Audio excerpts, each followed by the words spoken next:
وملجانا وأولانا وأولانا وأولانا ونورنا ونور أولنا ونور آخرنا ونور ظاهرنا ونور باطننا ونور إيماننا ونور جاننا ونور ربنا محمد وعلى آله وصحبه وأهل بيته وأولياء أمته أجمعين أما بعد أعوذ بالله السميع العليم والسلطان القديم من الشيطان الرجيم بسم الله الرحمن الرحيم قال الله تبارك وتعالى في القرآن المجيد والفرقان الحميد والبرهان الرشيد إياك نعبد وإياك نستعين قال النبي صلى الله عليه وآله وسلم لا صلاة لمن لم يقرأ بفاتحة الكتاب صدق الله العظيم إن الله وملائكته يصلون على النبي يا أيها الذين آمنوا صلوا عليه وسلموا تسليما اللهم صل على سيدنا ومولانا محمد وعلى آل سيدنا ومولانا محمد وبارك وسلم عليه الصلاة والسلام عليك يا سيد المرسلين وخاتم النبيين شفيع المسلمين أنيس الغريبين شمس العارفين قائد المرسلين وخاتم النبيين احمد مجتبی جناب محمد مصطفیٰ کے دربار کو ہر بار دربار میں ہدیتاً تحفتاً عقیدتاً محبتاً نذراناً درود شریف پڑھنے کے بعد دعا گو ہوں کہ میرا پڑھنا اور آپ کا سننا اللہ پاک اپنے دربار لم یزل میں قبول و منظور فرمائے۔ اللہ پاک امام الانبیاء کے وسیلہ جلیلہ سے ہم تمام مسلمانوں کو اپنے گھر بیت اللہ اور گنبد خضرا کا دیدار نصیب فرمائے۔ اللہ پاک اپنی عظیم الشان کتاب قرآن پاک فرقان حمید برہان رشید میں سورہ فاتحہ کا ذکر فرما رہا ہے۔ پچھلے جمعۃ المبارک میں ہم نے سیدنا بہلول رحمۃ اللہ تعالی علیہ کا ذکر کیا تھا۔ آج جمعۃ المبارک کی گفتگو سورہ فاتحہ کی تفسیر، سورہ فاتحہ کا ترجمہ، سورہ فاتحہ کا شان نزول، سورہ فاتحہ پہ اعتراض اور ان کے کیا کیا جواب ہیں۔ اس سے پہلے میں اللہ کی بارگاہ میں دعا کروں گا اللہ مجھے حق بیان کرنے کی، آپ کو سننے کی اور اس پر عمل کرنے کی توفیق عطا فرمائے۔ قرآن پاک کی یہ وہ عظیم صورت ہے جسے سورہ فاتحہ کہا جاتا ہے۔ اگر اسے نماز کی ابتدا میں نہ پڑھا جائے تو مقتدی امام کی نماز ہی نہیں ہوتی، اگر امام نہ پڑھے تو مقتدی کی نماز بھی نہیں ہوتی۔ اور اس کے بارے میں سرکار دو عالم نے بڑی تاکید فرمایا سورہ فاتحہ کو پڑھا کرو۔ جس گھر میں سورہ فاتحہ کا ورد ہوتا ہے اللہ سارا سال اس گھر میں برکتیں اور رحمتوں کا نزول فرماتا ہے۔ مولا علی شیر خدا کو اللہ کے رسول نے ارشاد فرمایا، پیارے علی رات کو سونے سے پہلے 5 کام کر کے سوئے کرو۔ عرض کی اللہ کے رسول وہ 5 کام کون سے ہیں؟ آپ نے فرمایا رات کو سونے سے پہلے سارے قرآن پاک کا ختم کیا کرو۔ عرض کی اللہ کے رسول اتنی چھوٹی رات ہے، قرآن پاک کے 30 پارے ہیں، ایک رات میں پورا قرآن کیسے پڑھ سکتا ہوں؟ آپ نے فرمایا میرا جو امتی رات کو 3 مرتبہ سورہ اخلاص پڑھے اللہ پاک اسے سارا قرآن پاک تلاوت کرنے کا ثواب عطا فرماتا ہے۔ پھر حضور علیہ السلام نے ارشاد فرمایا، پیارے علی رات کو سونے سے پہلے جنت کی قیمت ادا کر کے سوئے کرو۔ عرض کی اللہ کے رسول 8 جنتیں ہیں، اتنی بڑی بڑی جنتیں ہیں، میں جنت کی قیمت قیمت کیسے ادا کر سکتا ہوں؟ آپ نے فرمایا میرا جو امتی میری ذات پہ 3 مرتبہ درود پڑھے اللہ پاک اسے جنت کی قیمت ادا کرنے کا ثواب عطا فرماتا ہے۔ پھر آپ نے فرمایا پیارے علی رات کو سونے سے پہلے 2 لڑنے والوں کے درمیان صلح کرا کے سویا کرو۔ عرض کی اللہ کے رسول مجھے کیا پتہ آج کس کی لڑائی ہوئی اور مجھے کیا پتہ میں کیا کہوں گا، ان کے درمیان صلح ہو جائے گی۔ آپ نے فرمایا میرا جو امتی رات کو سونے سے پہلے 10 بار استغفار کرتا ہے اللہ اسے ایسے ثواب عطا فرماتا ہے جیسے لڑنے والوں کے درمیان صلح کروانے والے کو عطا فرماتا ہے۔ پھر حضور علیہ الصلوۃ والسلام نے فرمایا پیارے علی رات کو سونے سے پہلے 1 مقبول حج کر کے سوئے کرو۔ عرض کی اللہ کے رسول 1 رات میں حج کیسے ممکن ہے؟ آپ نے فرمایا میرا جو امتی 1 رات میں 3 مرتبہ تیسرا کلمہ پڑھتا ہے اللہ پاک اسے 1 مقبول حج کرنے کا ثواب عطا فرماتا ہے۔ پھر آخر میں حضور نے ارشاد فرمایا پیارے علی رات کو سونے سے پہلے 4000 دینار صدقہ دے کر سوئے کرو۔ عرض کی اللہ کے رسول 4000 صدقہ کیسے دوں؟ آپ نے فرمایا میرا جو امتی 4 مرتبہ سورہ فاتحہ کی تلاوت کرتا ہے اللہ پاک اسے 4000 صدقہ کرنے کا ثواب عطا فرماتا ہے۔ یہ وہ عظیم سورہ پاک ہے جس کے بارے میں بعض علماء فرماتے ہیں کہ اس کے 10 نام ہیں، بعض علماء فرماتے ہیں اس کے 15 نام ہیں، اور بعض علماء فرماتے ہیں 20 سے زائد اس کے نام ہیں۔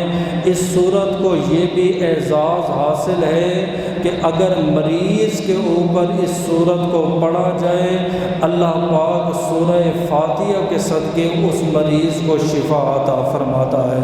اب سورہ فاتحہ کا مشہور نام یعنی سورہ فاتحہ کا معنی بنتا ہے کھولنے والا، یعنی قرآن پاک کی ابتدا اس سے ہوتی ہے اس لیے بھی اس کو فاتحہ کہتے ہیں۔ اس کا دوسرا نام ہے ام القرآن اور ام الکتاب بھی کہتے ہیں، کیونکہ حضور علیہ الصلوۃ والسلام نے فرمایا لا صلاۃ لمن لم یقرأ بأم الکتاب یا ام القرآن، اس آدمی کی نماز نہیں ہوتی جو آدمی نماز میں سورہ فاتحہ یعنی ام القرآن کی تلاوت نہیں کرتا۔ کہتے ہیں اصل کو، جیسے آپ سے کوئی پوچھتا ہے بھائی آپ کی ماں کہاں ہے، ماں کو کہا جاتا ہے کیونکہ آپ کی اصل آپ کی ہے، آپ کی ماں ہے۔ اسی طرح کہا گیا قرآن کی اصل جو ہے وہ سورہ فاتحہ ہے۔ اس کا تیسرا نام ہے سورۃ کافیہ بھی کہتے ہیں، وافیہ بھی کہتے ہیں، کیونکہ اس میں تمام مضمون جو ہے وہ جامع ہیں۔ اور کافیہ اس لیے کہتے ہیں کہ اگر آپ نے نماز جمعہ ادا کی، آپ نے پہلی رکعت میں سورہ 3 کی تلاوت کی، آپ اگلے جمعے میں سورہ علم نشرح پڑھتے ہیں یا اگلی رکعت میں سورہ فلق پڑھتے ہیں، ٹھیک ہے، لیکن اگر آپ نے نماز کی ابتدا میں سورہ فاتحہ کی جگہ سورہ 3 کی تلاوت کی، سورہ دعا کو پڑھا، سورہ شمس کو پڑھا، علماء فرماتے ہیں آپ کی نماز نہیں ہوگی، کیونکہ نماز میں فاتحہ کو پڑھنا واجب ہے، اس لیے اس کا نام کافیہ بھی رکھا گیا۔ اس کا ایک اور نام ہے سورہ سبع مثانی، یعنی سبع کہتے ہیں سات کو، یعنی اللہ پاک فرماتا ہے اے حبیب ہم نے قرآن پاک میں سے آپ کو 7 آیتیں ایسی عطا فرمائی ہیں جن کو بار بار اور کثرت کے ساتھ پڑھا جاتا ہے، اور اس کا ایک نام ہے سورہ صلاۃ، یعنی وہ نماز سورہ صلاۃ جس کے بارے میں ابو ہریرہ فرماتے ہیں کہ اللہ کے رسول نے فرمایا اللہ پاک نے نماز کو اپنے اور بندے کے درمیان آدھا آدھا تقسیم کر دیا، اور جب بندہ نماز میں ایک بار سورہ فاتحہ پڑھتا ہے اللہ پاک فرماتا ہے میرے بندے نے میرے لیے میری حمد بیان کی۔ اور اس کا ایک اور نام ہے سورہ دعا۔ اس کو سورہ دعا اس لیے کہتے ہیں کہ ہم نماز کے اندر کہتے ہیں اہدنا الصراط المستقیم، اے اللہ ہمیں سیدھی راہ پہ چلا۔ کن کی راہ پہ؟ صراط الذین انعمت علیہم، ان لوگوں کی راہ پہ چلا جن پہ تو نے انعام کیا ہے۔ اب انعام والے لوگ کون ہیں؟ وہ صدیقین ہیں، وہ انبیاء ہیں، وہ شہداء ہیں، وہ صالحین ہیں۔ اب اس کا ایک اور نام بھی مشہور ہے، سورہ رقیہ بھی کہتے ہیں اور سورہ شفا بھی کہتے ہیں۔ اگر آپ کے سامنے کوئی بندہ ہے، آپ کو یہ کہے بھئی سورہ دعا کو جانتے ہو؟ اکثر ہمارے بچے کہتے نہیں بھئی قرآن پاک کے 30 پارے ہیں، سورہ دعا تو نہیں ہے۔ آپ کو بھئی سورۃ شفا کو جانتے ہو؟ نہیں بھئی قرآن پاک میں سورہ شفا نہیں۔ بھئی یہ جتنے بھی نام ہیں یہ سارے کے سارے نام جو ہیں وہ سورہ فاتحہ کے ہیں۔ اب اس کو سورہ رقیہ بھی کہتے ہیں، رقیہ یعنی دم کرنے والی سورہ اور شفا دینے والی سورہ۔ علماء فرماتے ہیں یہ نام اس لیے رکھا گیا کہ حضور علیہ الصلوۃ والسلام کے صحابہ کا ایک قافلہ کسی گاؤں میں گیا، وہاں پہ ایک چھوٹی سی بچی آئی اور انہوں نے کہا کہ حضرت جو ہمارے قافلے کا سردار ہے اسے بچھو نے کاٹ دیا ہے، موذی مرض میں مبتلا ہے۔ بڑے بڑے حکیم آئے، بڑے بڑے طبیب آئے، سارے لا علاج کر گئے۔ اگر آپ میں کوئی ایسا آدمی ہے جو دم جانتا ہو، درود جانتا ہو، اور وہ آ کے ہمارے سردار کا علاج کرے۔ تو ایک صحابی رسول اٹھے اور وہاں پہ گئے، کہا دم تو کروں گا لیکن دم کے عوض 30 اور ایک روایت میں آتا ہے 20 بکریاں لوں گا۔ اس صحابی رسول نے دم کیا، انعام میں اسے 20 بکریاں یا 30 بکریاں ملیں۔ اب وہ صحابہ کرام کہنے لگے اس وقت تک یہ بکریاں ہم نہیں کھائیں گے جب تک ہمیں پتہ نہ چلے یہ حلال کی ہیں یا حرام کی ہے۔ پھر یہ مسئلہ لے کر نبی کے دربار میں پہنچے، حضور علیہ الصلوۃ والسلام کو بتایا، آقا ایک سردار کو بچھو نے کاٹا، فلاں بن فلاں صحابی نے دم کیا، اللہ پاک نے اسے شفا عطا فرمائی اور اس کے بدلے میں 20 یا 30 بکریاں انعام میں ملیں، آیا یہ مال حلال ہے یا حرام ہے؟ آپ نے فرمایا وہ بکریاں حلال ہے، اس کا گوشت خود بھی کھلاؤ، میں محمد کو بھی اس کا گوشت کھلاؤ۔ پھر آپ نے اس صحابی رسول کو اپنے قریب کیا، آپ نے فرمایا اے جوان بتا تو نے دم میں پڑھا کیا ہے؟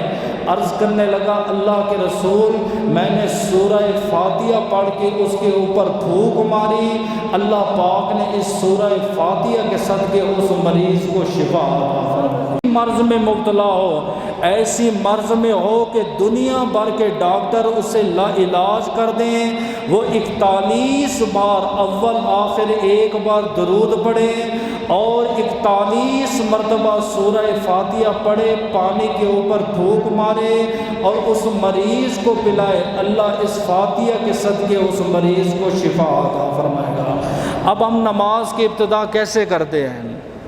سب سے پہلے ہم نیت کرتے ہیں کہ نیت کرتا ہوں میں 2 رکعت نماز جمعہ ثنا واسطے اللہ تبارک و تعالیٰ کے یا حمد واسطے اللہ تبارک و تعالیٰ کے، منہ میرا قبلہ شریف کی طرف، بندگی اللہ پاک کی، پیچھے اس امام کے اللہ اکبر۔ جب اللہ اکبر کہہ دیتے ہیں امام بھی اپنے ہاتھوں کو باندھ لیتا ہے، آپ بھی اپنے ہاتھوں کو باندھ لیتے ہیں، اس کے بعد ہم ثنا پڑھتے ہیں۔ اب ثنا کیا ہے؟ سبحانک اللہم، اے اللہ تو پاک ہے، اے اللہ تو پاک ہے، اے اللہ تو پاک ہے۔ علماء فرماتے تعریف کرنے کے 2 طریقے ہیں۔ ایک طریقہ یہ ہے کہ آپ کہتے ہو یہ بندہ بڑا اچھا ہے، یہ بندہ بڑے اچھے اخلاق کا مالک ہے، یہ بندہ بڑے اچھے کردار کا مالک ہے، اور دوسرا طریقہ یہ ہے کہ یہ بندہ برا نہیں، یہ بندہ بد اخلاق نہیں، یہ بندہ بد کردار نہیں، اسی طرح اللہ کی تعریف کرنے کے بھی دو طریقے ہیں۔ ایک طریقہ یہ ہے کہ اے اللہ تو پاک ہے، تو حنان ہے، تو منان ہے، تو رحیم ہے، تو کریم ہے۔ اور دوسرا طریقہ یہ ہے کہ اے اللہ تو ناپاک نہیں، اے اللہ تو جھوٹا نہیں۔ یہ دو طریقے ہیں۔ تو نمازی جب نماز کی ابتدا کرتا ہے تو ابتدا میں کہتا ہے سبحانک اللہم، اے اللہ تو پاک ہے، سبحانک اللہم و بحمدک، اور ساری کی ساری تعریفیں تیرے لیے ہے۔ معنی یہ ہوگا، علماء فرماتے ہیں اگر بیٹا اچھا کام کرتا ہے تعریف بیٹے کے نہیں بلکہ والدین کی ہوتی ہے کہ تربیت تو والدین نے کی ہے۔ شاگرد اچھا کام کرتا ہے تعریف شاگرد کے نہیں اس کے استاد کی ہوتی ہے کہ دیکھو اس کے استاد کتنے اچھے تھے۔ تو اسی طرح کوئی کاتب، کوئی مصنف، دنیا بھر میں جو بھی انسان ہیں جب بھی وہ اچھا کام کرتے ہیں تعریف بندوں کے نہیں بلکہ بندے کے رب کی ہوتی ہے کہ وہ رب کتنا بے مثال ہے جس نے اسے اتنا عمدہ پیدا کیا، ایسا ذہن عطا فرمایا، ایسی سوچ عطا فرمائی، ایسی سمجھ عطا فرمائی۔ میں ایک مثال دے دیتا ہوں۔ علامہ اقبال گلی میں جا رہے تھے، ایک جوان لڑکی کھڑی ہوئی تھی، آپ نے اس کی طرف دیکھا، اس نے کہا اقبال کبھی لڑکی نہیں دیکھی، کبھی کوئی حسین لڑکی کو نہیں دیکھا؟ آپ نے فرمایا تجھ جیسی میں نے ہزاروں دیکھی ہیں، میں تجھے نہیں دیکھ رہا، میں یہ دیکھ رہا ہوں تو اتنی خوبصورت ہے، تجھے بنانے والا رب کتنا خوبصورت ہوگا۔ تو بندہ گویا کہ نماز میں یہ کہتا ہے سبحانک اللہم و بحمدک و تبارک اسمک، اے اللہ تیرا نام بڑا برکت والا ہے، تیرا نام بڑے عزت والا ہے۔ اور علماء فرماتے جب ایک مرتبہ بندہ یہ کہتا ہے نا وَتَبَارَكَ اسْمُكَ، یا ایک بار اپنی زبان سے کہتا ہے اللہ، اللہ پاک 40 سال قیامت کو مؤخر فرما دیتا ہے۔ یہ اتنا پیارا نام ہے۔ علماء فرماتے جب آپ کا بچہ بولنے کے لائق ہو جائے سب سے پہلے اسے اللہ کا نام سکھاؤ، اگر مزید بولنے کے لائق ہو جائے پھر اسے اپنے نبی کا نام سکھاؤ، پھر اگر مزید بولنے کے لائق ہو جائے اسے لا الہ الا اللہ پڑھنا سکھاؤ۔ کیوں؟ فرمایا بچہ جب زمین پہ لا الہ الا اللہ کا ورد کرتا ہے اگر اس کے والدین وصال فرما جائے اس لا الہ کے صدقے اللہ والدین کو قبروں میں عذاب نہیں دیتا۔ اور یہ ایسا عظیم بشر الحافی کی آپ زندگی دیکھ لیں، ساری زندگی اس کی جو ہے وہ شراب پینے میں گزر گئی۔ کہتے جمعۃ المبارک کا دن تھا، میں نشے میں مست تھا، گلی میں آ رہا تھا تو میری نظر کیچڑ میں پڑی، میں نے دیکھا ایک سفید کاغذ ہے اور اس کاغذ کے اوپر نام خدا لکھا ہوا ہے۔ آپ فرماتے میں نے اٹھا لیا، ایک دل میں خیال آیا کہ اسے جو ہے نا اپنے آنسوں کے ساتھ پاک کروں، پھر دل میں خیال آیا کیا میرے آنسو پاک ہیں؟ یہ اس قابل ہے اللہ کا نام، میرا نام اس قابل تھا زمین پہ ہوتا، اللہ کا نام اس قابل ہے کہ یہ آسمانوں پر ہوتا۔ تو بشر الحافی نے اللہ کے نام کی تعظیم کی اور نام خدا کو اٹھا کے دیوار پہ رکھا۔ اس امر کے صدقے اللہ پاک نے مقام ولایت سے فیض یاب فرما دیا۔ تو اب نمازی نماز میں کیا کہتا ہے؟ سبحانک اللہم و بحمدک و تبارک اسمک و تعالی جدک، اے اللہ تو بزرگ ہے، تو بلند مرتبے والا ہے، تو عظمت والا ہے، تو بڑی شان والا ہے، ولا الہ غیرک، اور تیرے سوا کوئی عبادت کے لائق نہیں۔ یہاں تک نماز میں آپ نے بھی ثنا پڑھی، امام نے بھی ثنا پڑھی۔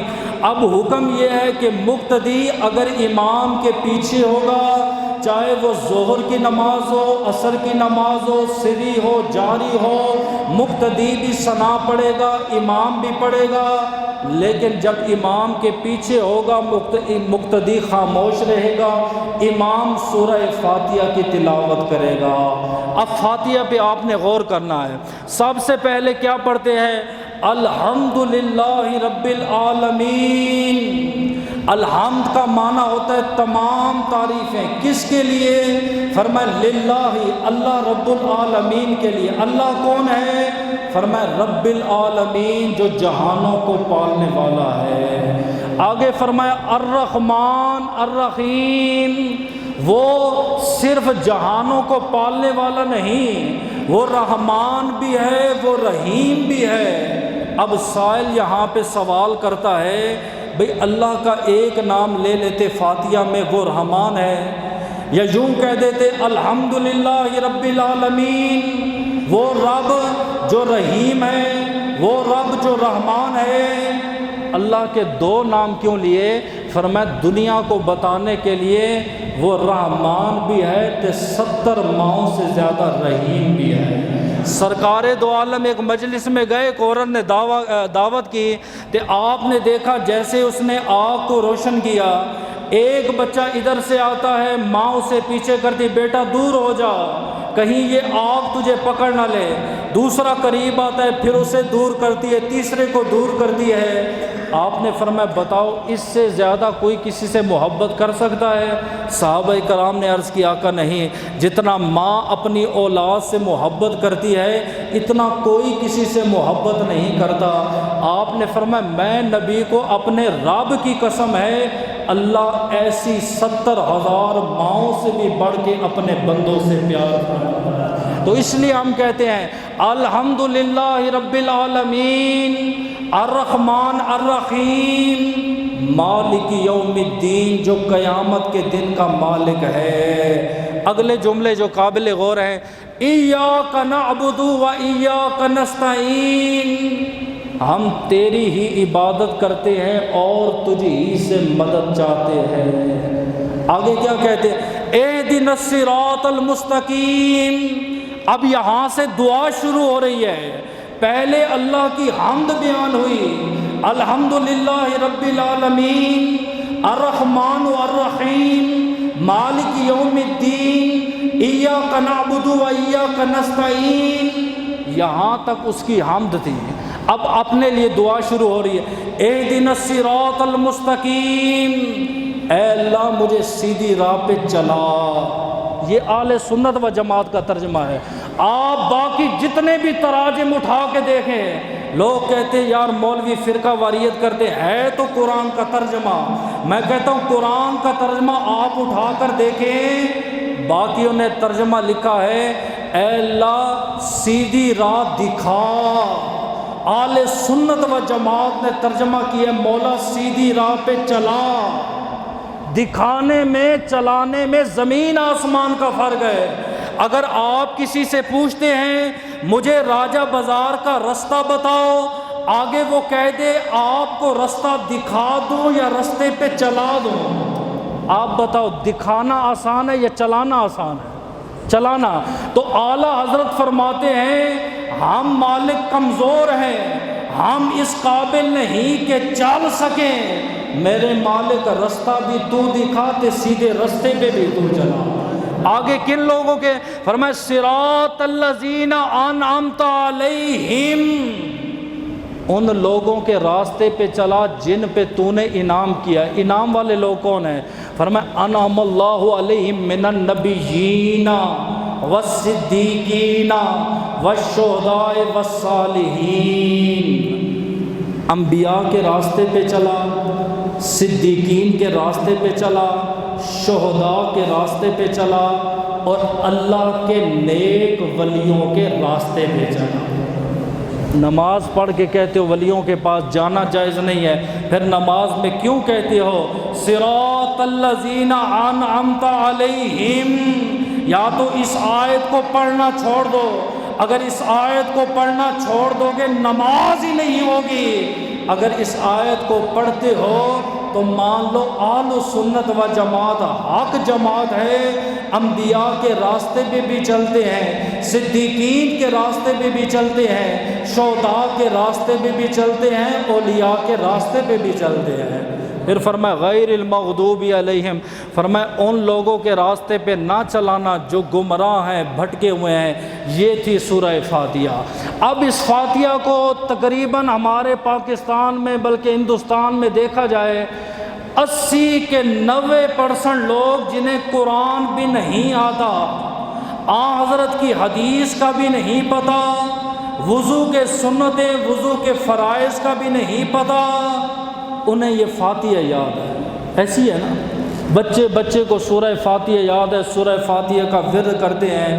اب جب باری آ جاتی ہے کہ امتی کہہ دیتا اے مشکل کشا نبی میری مدد فرما، میری حاجت فرما، غوث کے صدقے میری مدد فرما، فلاں کے صدقے میری مدد فرما، اہل بیت کے صدقے میری مدد فرما۔ آگے سے ایک آیت پڑھ دی جاتی ہے اہدنا الصراط المستقیم ایاک نعبد و ایاک نستعین، ہم تیری ہی عبادت کرتے ہیں، تجھ ہی سے مدد مانگ۔ وہ کہتے مدد اللہ سے مانگو، مدد اللہ کے سوا غیر اللہ سے مدد حرام ہے، اللہ کے سوا غیر اللہ کو پکارنا شرک اور بدعت ہے، اللہ کے سوا غیر اللہ کو اپنا حاجت روا مشکل کشا ماننا حرام ہے۔ ہمارے جو نادار سنی ہیں وہ ان کی باتوں میں آ جاتے ہیں، اپنا عقیدہ چھوڑ دیتے ہیں، وہ کہتے ہیں بالکل بات تو ٹھیک ہے، میں خود نماز میں پڑھتا ہوں ایاک نعبد و ایاک نستعین، ہم تیری ہی عبادت کرتے ہیں اور تجھ ہی سے مدد مانگتے ہیں، لہٰذا مدد اللہ سے مانگنی چاہیے۔ جے اللہ کے سوا غیر اللہ سے مدد مانگی شرک ہوگا، جے شرک کیا اللہ ہر گناہ معاف فرما دے گا لیکن شرک اللہ معاف نہیں فرماتا۔ لو بھائی، یہ قرآن پاک میں سے سورہ فاتحہ تھی۔ اب اسی قرآن پاک میں سے میں 3 آیتیں آپ کے سامنے اور رکھ دیتا ہوں، فیصلہ آپ خود کر لینا۔ سورہ نمل میں ہے کہ سلیمان علیہ السلام کا دربار لگا، آیت نمبر 38 ہے، دربار میں ایک دن ہدہد غیر حاضر تھا۔ آپ کو پتہ ہے اسکول میں کالج میں بچہ غیر حاضر ہو تو اگلے دن آتے نا تو دوسرے کلاس والے کہتے تیری خیر نہیں، آج استاد تیرا پوچھ رہے ہیں۔ سلیمان علیہ السلام نے کہا ہدہد کہاں ہے؟ حضرت کل بھی غیر حاضر تھا، آج بھی غیر حاضر ہے۔ فرمایا کل جب دربار لگے اگر کلاس میں ہدہد آئے نا تو اسے میرے دربار میں پیش کرنا۔ اگلے دن کلاس لگی، ہدہد آیا، فرمایا تیری خیر نہیں ہے، آج سلیمان نے تجھے بلا لیا۔ آپ نے فرمایا ہدہد کہاں گیا تھا؟ کہتا ہے اے اللہ کے نبی میں ملک سبا میں گیا تھا، میں نے وہاں دیکھا ایک شہزادی ہے، نام اس کا بلقیس ہے، وہ ایک تخت پہ بیٹھی ہوئی تھی، اس تخت کا عالم یہ ہے 80 گز لمبا ہے، 40 گز چوڑا ہے، 30 گز جو ہے وہ اونچا ہے، اور وہ لوگ ستاروں کی چاند کی عبادت کرتے ہیں، مشرک ہیں، اللہ کو وہ نہیں مانتے۔ آپ نے خط لکھا اور خط کی ابتدا میں بسم اللہ لکھی، سب سے پہلے بسم اللہ آپ نے لکھی۔ آپ نے فرمایا جا یہ خط ملکہ بلقیس کو دے اور اسے کہے میں اللہ کا نبی ہوں، اللہ کا رسول ہوں، لہٰذا میرے اوپر ایمان لے آئے، نہ ستاروں کو اپنا خدا سمجھو، نہ چاند کو خدا سمجھو، نہ سورج کو۔ اب ہدہد جیسے ہی خط لے کر ملک سبا میں جانے لگا، بلقیس کی نظر نے جب ہدہد کو دیکھا 30,000 تیر اندازوں کو بلایا اور کہا اس پہ حملہ کرو، یہ کوئی جاسوس آ رہا ہے۔ 30,000 شکاریوں نے وار کیا، ایک کا وار بھی نہ لگا، سارے کے سارے خطا گئے۔ ہدہد سے کسی نے پوچھا ہدہد آخر کیا تو نے پڑھا تھا کہ اتنے بڑے شکاری 30,000 تیر مارتے رہے، تجھے کیوں نہیں لگا؟ آپ نے فرمایا کمال میرا نہیں، میرے منہ میں جو کاغذ تھا اس کے اوپر میرے رب کا نام لکھا ہوا تھا، اس رب نے میرے جان کی حفاظت کی۔ ہدہد ملکہ بلقیس کے پاس آیا، خط پڑھا، ملکہ بلقیس نے خط کو دیکھا، پڑھا، کہا ہم اس نبی کا امتحان لیں گے، اگر یہ سچا نبی ہے مال کو ٹھکرا دے گا اور اسلام کی دعوت دے گا، اگر جھوٹا نبی ہے معاذ اللہ مال لے کر ہمیں چھوڑ دے گا۔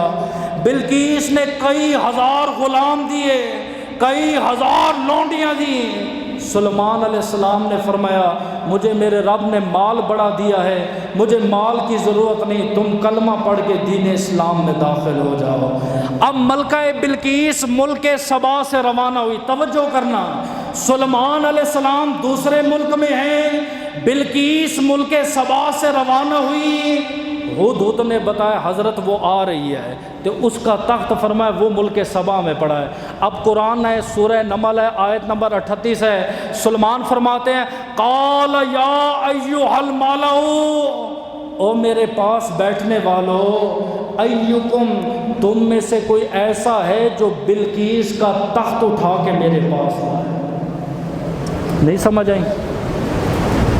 سلیمان علیہ السلام غیر اللہ سے مدد مانگ رہے ہیں۔ سلیمان علیہ السلام اپنی مجلس میں بیٹھے ہوئے اپنے اصحاب سے، اپنے جنات سے مدد مانگ رہے ہیں، اور کیا کہہ رہے ہیں تم میں سے کوئی ہے جو میری مدد کرے۔ ایک جن کھڑا ہوا، اس نے کہا حضرت اگر کہتے ہو میں لے آؤں، دوسرے ملک سے اتنا بڑا تخت اٹھا گئے۔ کہا کتنی دیر میں لائے گا؟ کہا مجلس بعد میں ختم ہوگی، تخت آپ کے پاس پہلے ہوگا۔ آپ نے فرمایا نہیں یہ دیر ہے۔ اندازہ لگاؤ، یہ جن کی طاقت بیان ہو رہی ہے، ایک ملک سے 8 گز اونچا اور 30 گز 40 گز چوڑا اتنا بڑا تخت ہے، کہتا ہے مجلس ختم ہونے سے پہلے لا دوں گا۔ فرمایا تو دیر کر رہا ہے، کوئی اور ہے جو اس سے بھی پہلے لا کے۔ ایک اللہ کا ولی کھڑا ہوا، اس نے کہا حضرت اگر مجھے اجازت دو۔ آپ نے فرمایا کتنی دیر میں لائے گا؟ کہا یہ جو آپ کی آنکھیں ہیں نا، ان آنکھوں کے 2 چمڑے ہیں، یہ مل کے بعد میں کھلیں گے، تخت لا کے آپ کے قدموں میں پہلے حاضر کرنا۔ آپ پڑھنا ایاک نعبد و ایاک نستعین، ہم تیری ہی عبادت کرتے ہیں اور تجھ ہی سے مدد مانگتے ہیں، اللہ کے سوا غیر اللہ سے مدد مانگنا شرک ہے۔ تیرے اس شرک کے فتوے سے تو نبی بھی نہیں بچتے۔ تو نے صرف فاتحہ کو پڑھا، آگے تجھے قرآن نہیں آتا؟ یا جنہوں نے تجھے تعلیم دیا انہیں کہو نا حضرت پورا قرآن پڑھ کے سنائے۔ یہ کیا بات ہوئی؟ اپنے من پسند کی آیت آئی، اس کو آپ نے لے لیا۔ اور سورہ نمل کی اس آیت کا کیا ہوگا کہ اللہ کا نبی اللہ کو چھوڑ کے غیر اللہ سے مدد مانگا۔ میں دوسری آیت پڑھ دیتا ہوں، سورہ کاف میں آپ جائیں اس کی تفسیر اٹھائیں۔ یاجوج و ماجوج کا جب عروج تھا، قوم ذوالقرنین بادشاہ کے پاس گئی، اور 4 بادشاہ ایسے گزرے ہیں جنہوں نے پوری دنیا میں بادشاہت کی، پوری دنیا میں، ملک میں نہیں۔ 2 کافر ہیں، 2 مسلمان ہیں، ایک فرعون ہے، دوسرا نمرود ہے، تیسرے حضرت سلیمان ہے، چوتھا ذوالقرنین ہے۔ قوم نے کہا حضرت یہ ہمیں تنگ کرتے ہیں، ذلیل کرتے ہیں، آپ ان کے اور ہمارے درمیان ایسی دیوار بنائیں کہ یہ ہم تک نہ پہنچائیں۔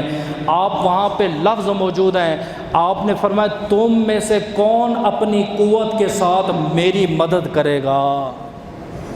تم میں سے کون اپنی قوت کے ساتھ میری مدد کرے گا؟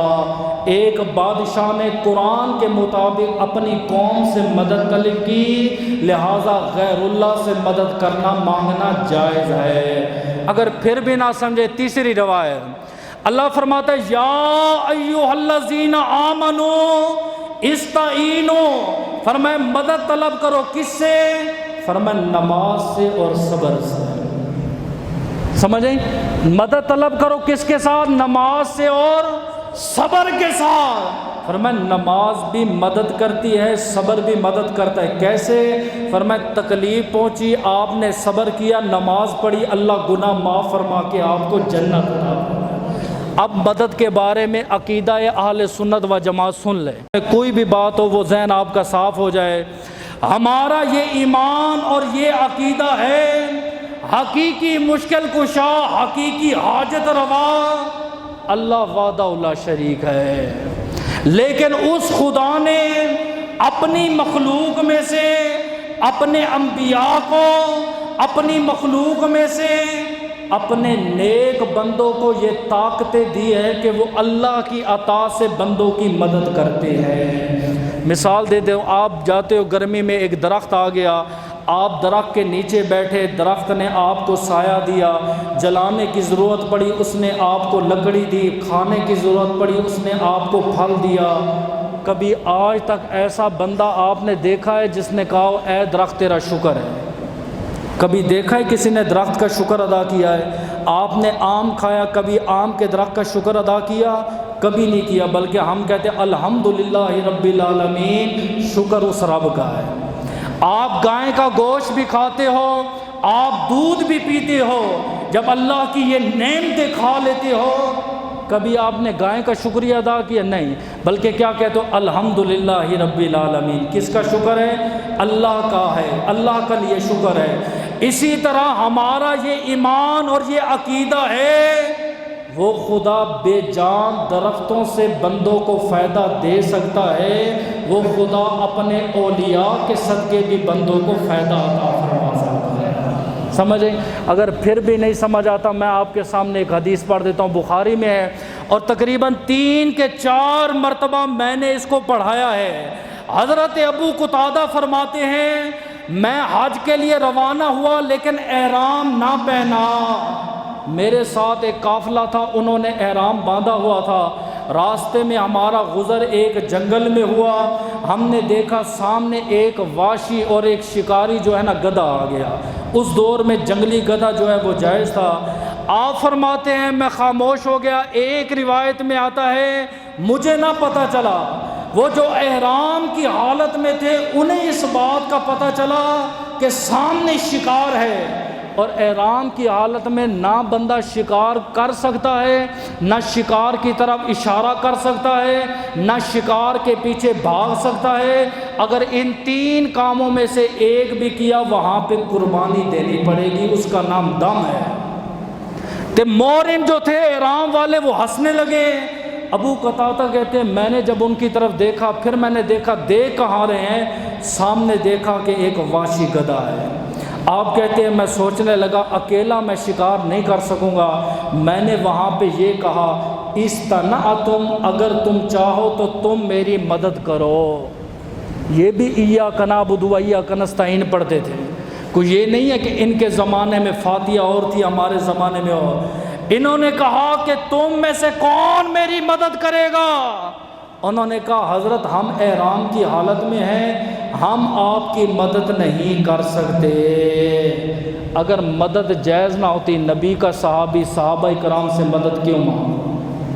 دوسری روایت کہتے جاء اعرابی الی النبی صلی اللہ علیہ وآلہ وسلم، ایک اعرابی نبی کے دربار میں آیا اور کہتا ہے آقا اگر میرے گھر میں رات کو ڈاکو گھس جائے اور میرا مال چوری کرنے لگے بتائیں میں کیا کروں؟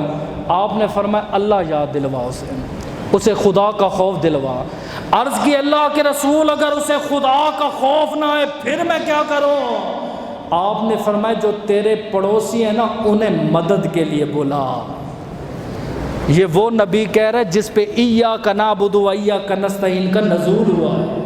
اس کو نہیں پتا تھا نبی کو کہ غیر اللہ سے مدد مانگنا حرام ہے، شرک ہے۔ آپ نے فرمایا پڑوسیوں سے مدد مانگ۔ عرض کی اللہ کے رسول اگر پڑوسی نہ ہو پھر؟ آپ نے فرمایا جو وقت کا بادشاہ ہے اس سے مدد مانگ، وہ تیری ضرور مدد کرے گا۔ 2 پھر بھی نہیں سمجھے، میں تیسری حدیث پڑھ دیتا ہوں۔ حضرت علی فرماتے ہیں سیدہ فاطمہ الزہرا سے میرا نکاح جب طے ہوا، میں مدینہ طیبہ کے ایک جوان کے ساتھ نکلا ازگر گھاس لینے کے لیے۔ ازگر گھاس سونار جو تھے سونے کے لیے استعمال کرتے تھے۔ آپ سے پوچھا گیا مولا علی ازگر گھاس کو کیا کرتے ہو، کیا کرو گے؟ فرمایا اس سے مدد لے کر میں فاطمہ الزہرا کا ولیمہ کروں گا۔ یہاں تو مولا علی شیر خدا گھاس سے مدد لے رہے، تم تو اولیاء کی مدد کا انکار ہو۔ پھر بھی نہیں سمجھ آتا۔ چوتھی حدیث حضرت جابر فرماتے ہیں میرے ابا جی کا وصال ہوا، ان کے اوپر قرض تھا، میں مدد کے لیے نبی کے پاس گیا تو نبی نے میری مدد فرمائی۔ کیسی مدد فرمائی؟ میں نے عرض کی آقا ابا جی پر قرض بڑا تھا، آپ مجھے کوئی عمل بتاؤ۔ آپ نے فرمایا کھجوروں کا ڈھیر لگا، میں نے کھجوریں لگی، فرمایا اللہ کے رسول نے اپنا برکت والا ہاتھ کھجوروں پہ رکھا، میرا قرض بھی ادا ہو گیا اور اللہ پاک نے کھجوروں میں برکت بھی ادا فرمائی۔ پھر کیا کہتے ہیں؟ ڈنڈی بڑی مارتے ہیں، کہتے نہیں ایاک نعبد و ایاک نستعین، ہم تیری ہی عبادت کرتے ہیں اور تجھ ہی سے مدد مانگتے ہیں۔ میرے جو والد کے استاد ہیں نا علامہ سعید اسد صاحب، وہ ایک جگہ خطاب کے لیے گئے تھے، وہاں پہ ایک بندہ کھڑا ہو گیا، اس نے یہ آیت پڑھ کے سنا دی نا کہ اللہ سے مدد، اللہ کے سوا غیر اللہ مدد کر ہی نہیں سکتا۔ آپ نے اسے کہا اچھا ایسا کر مجھے 10 روپے دے، اس نے آپ کو 10 روپے دیے، آپ نے فرمایا تو اللہ ہے؟ اب بھی نہیں سمجھے؟ آپ نے فرمایا تو خدا ہے؟ اس نے کہا نہیں۔ فرمایا پھر مدد کیوں کی؟ ماننا خدا بھی مدد کرتا ہے، خدا کے بندے بھی مدد کرتے ہیں، سمجھیں؟ جب آگے پڑھا لکھا جوان ہوگا، وہ آگے قرآن کی 3 آیتیں ان کے سامنے رکھے گا، حدیثیں رکھے گا، پھر آہستہ آہستہ نیچے آئیں گے، کہتے ہیں نہیں وہ اصل میں نا جب نبی زندہ تھے تب مدد جائز تھی، جب نبی زندہ تھے تب مدد جائز تھی، اب نبی کا وصال ہو گیا، لہذا اب نبی کو مدد کے لیے پکارنا شرک ہے۔ ہم کہتے ہیں مر گئے ہوں گے تمہارے، ہم سنیوں کے نبی کل بھی زندہ تھے، ہمارے نبی آج بھی زندہ ہے، سمجھ آئی؟ اگر کہتے ہو کہ نہیں ان کا وصال ہو گیا، وصال کے بعد وہ کسی کی مدد نہیں کر سکتے، اٹھا مصنف ابن شیبہ، یہ بخاری کا بھی استاد ہے، یہ امام مسلم کا بھی استاد ہے، کہتے ہیں جب خلافت آئی حضرت عمر کی، قعد سالی آئی مدینہ طیبہ میں، کئی سال بارشیں نہ ہوئی، مدینے کی زمین بنجر بن گئی، آبادی میں کمی آنے لگی، جانور پیاس کی شدت سے تڑپ تڑپ کے مرنے لگے۔ جاء اعرابی الی قبر النبی صلی اللہ علیہ وآلہ وسلم، اعرابی اٹھا سیدھا نبی کی قبر پہ آیا، معلوم ہوا جب تکلیف ہو نا تو زہرا کے بابا کی قبر پہ جائے، اللہ تکلیف کو دور فرما دیتا ہے۔ آگے وہ کیا کہتا ہے؟ لفظ سننا، کہتا ہے یا رسول اللہ استسقا لامتک فانہم قد ہلکوا، آقا بارش برسائیں وگرنہ آپ کی امت ہلاک ہو جائے گی۔ اچھا یہ لفظ بھی نہیں ہے کہ آپ اللہ سے کہیں وہ برسائے، نہ، آقا آپ بارش برسائیں، اللہ پاک بارش، اللہ آپ کے صدقے سے بارش برسائے وگرنہ آپ کی امت ہلاک ہو جائے گی۔ اگلے لفظ ہیں حضرت بلال بن حارث مزنی، اس صحابی کا نام تھا، کہتے ہیں میں آ کے گنبد خضرا کے سامنے سو گیا، جیسے ہی آنکھ لگی خواب میں آمنہ کے لال کا دیدار ہو گیا، پتہ تھا نا میری چوکھٹ پہ کون ہوا ہے، جیسے میری آنکھ لگی حضور کا دیدار ہوا۔ آپ نے فرمایا بلال، جی آقا، فرمایا میرے یار عمر کو کہہ دے آج شام سورج ڈلنے سے پہلے پہلے اللہ محمد کریم کے صدقے بارش نازل فرمائے گا۔ نبی کو یہ بھی پتہ تھا ابو بکر نہیں، عثمان نہیں، علی نہیں، خلیفہ عمر ہے، عمر کا زمانہ جا رہا ہے، فرمایا فکر نہ کرو اللہ بارش برسائے گا۔ قرآن پاک کی ایک آیت کا میں سہارا بھی لے لیتا ہوں، اللہ فرماتا ہے وَلَوْ أَنَّهُمْ إِذْ ظَلَمُوا أَنفُسَهُمْ، اگر وہ اپنی جانوں پر ظلم کر بیٹھے، غور کرنا، کہتے ہیں نا نبی فوت ہو گئے، اگر وہ اپنی جانوں پہ ظلم کر بیٹھے، آقا پھر کیا کریں؟ فرمایا جاؤ کا محبوب آپ کے روزے پہ آ جائیں۔ پاکستان میں چاہے گناہ کرنے والا ہے، انڈیا میں کسی ملک میں ہے، جب وہ گناہ کر لینا، فرمایا پھر کیا کرے؟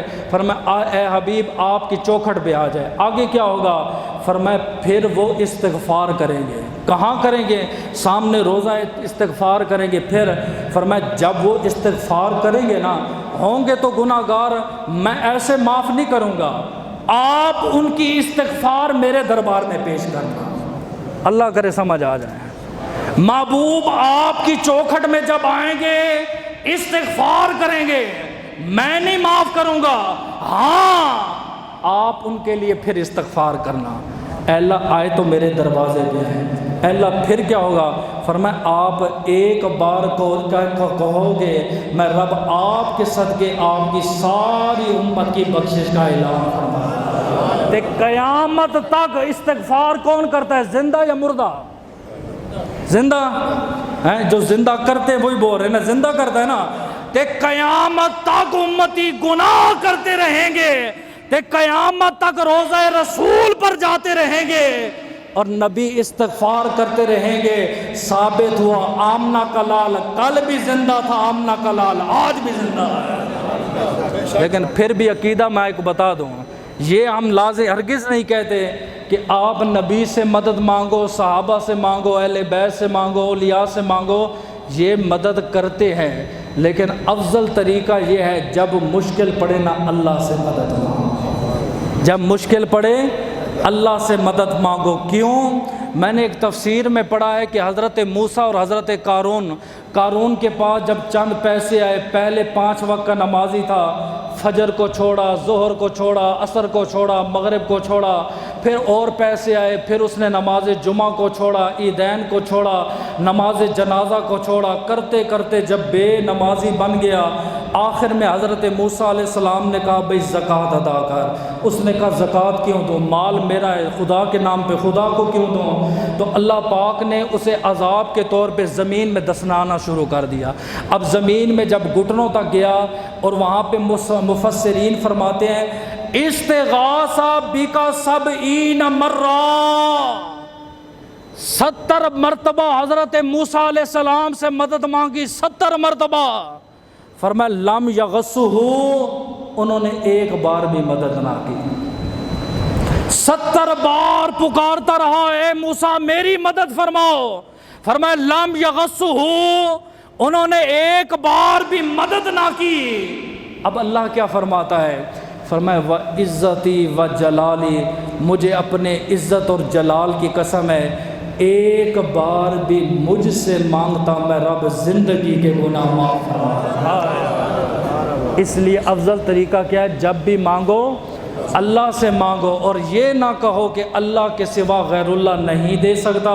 اللہ پاک نے یہ طاقتیں، یہ قوتیں اپنے بندوں کو دی ہیں۔ اگر آپ کہتے ہو ابھی گھر میں جاؤ گے بیوی کو کہو گے کھانا دو، ہیں تو آگے بیوی پڑھ دے ایاک نعبد و ایاک نستعین، ہیں وہ ہمارے علاقے میں مشہور ہے، مولوی صاحب آئے 1.5 گھنٹہ انہوں نے تقریر کی اور کہا ایاک نعبد و ایاک نستعین، بس اللہ سے مدد، اللہ کے علاوہ کسی سے نہیں۔ رات کا ٹائم تھا، وہ پرانے بابے تھے، آپ کو پتہ ہے ان کے عقائد بڑے مضبوط تھے۔ یہ آج کل کے بے نسل لوگ آ گئے کالج یونیورسٹی میں انگلش کی تعلیم حاصل کرنے والے، قرآن حدیث کا پتہ ہی نہیں ہے، بفاتحات یا ایاک نعبد و ایاک نستعین کو پکڑ لیا، اگلی 3 آیتوں کو چھوڑ دیا۔ اچھا رات کا ٹائم ہے، مولوی نے تقریر کی، بابے بحث کرتے رہے لیکن مولوی نے ہاتھ نہ دیا۔ اب رات کا ٹائم ہے، بابا جی اسے چھوڑنے کے لیے جا رہے ہیں، آگے کنویں کا ڈھکن کھلا ہوا تھا تو مولوی وہاں گر گیا، رسی تھی، اب رسی کو پکڑا، آدھا پانی میں تھا تو آدھا باہر تھا نا۔ اس نے کہا بابا جی المدد، اس نے نیچے دیکھا، اس نے کہا نہ ایاک نعبد و ایاک نستعین۔ سمجھ آئی؟ اور اگر پھر بھی نہ سمجھ آئے، جب بھی مولوی آپ سے چندے کی اپیل کرے، اللہ کے گھر میں چندہ دو، کہا کہ مولوی صاحب ایاک نعبد و ایاک نستعین، وآخر دعوانا الحمدللہ۔